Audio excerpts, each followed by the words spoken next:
Hey, good afternoon, Grand Center. It's a little bit rainy out there, and it's great to be coming to you with another Bob Talk. Hey, I sure miss everybody. And just like you, I've been watching with great interest what's happening as the Alberta government opens up some of the restrictions. Phase one's going on.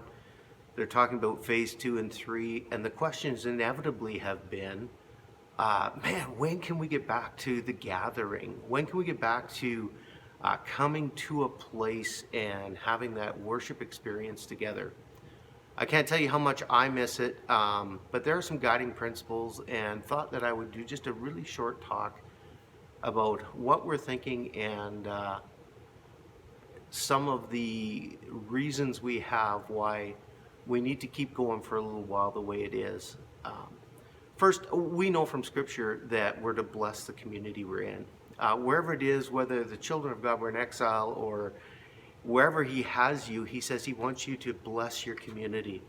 And we know this about the heart of God, that the weak and the vulnerable are especially important to Him, and that He commands His people to care for them. It says to love your neighbor and be those people who do everything in their power to mitigate the risk that others face. As we flatten the curve and as we cautiously move forward, we know that we would just do anything to bless our community and to be the place that's as best as possible mitigating any risk of the communication of a disease or being part of the spread of this thing happen in our gatherings. Secondly, we know that Scripture is clear we're called to be under the authority of those He's placed over us. That we're in this time and this space is no surprise to God. And He says that there is an earthly authority that we're to be under. And so we're listening very carefully to the rules saying 50 people and under, no singing, the social distancing, how you would let people in and out, the volunteers you'd need to have to clean your building, and how family units would stay together. We look at all of that and say to be in compliance, there's no way we could have an experience of worship and the experience of community in the gathering that we so desire. Thirdly, we know we were called to make disciples, and that isn't building centric. That is ongoing, and we know we need to feed you well and provide great opportunities for you to grow and use your gifts.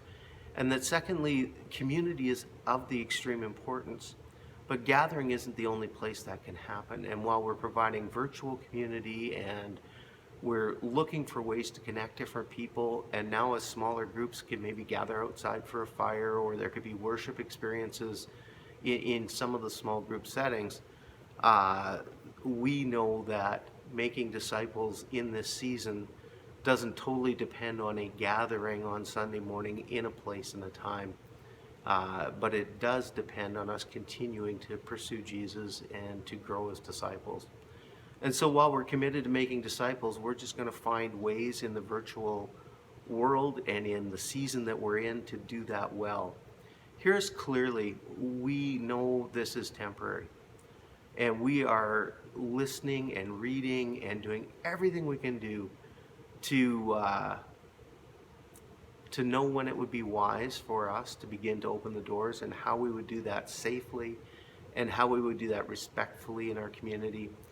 But right now, you needed to know a little bit about what we were thinking. We think it's probably going to be a little while yet that we will continue to feed digitally together, that we will meet virtually, and that you can get together and care for one another in smaller numbers in a much more controlled and regulated environment. In all of this, God's not surprised, and in waiting, there is something to be learned. I invite you to join us in the Waiting Room series as we talk about all the things that we can gain by being a people of God who wait with intention and wait well. Blessings, my friend. So glad to talk to you today. Looking forward to the time when we can gather together.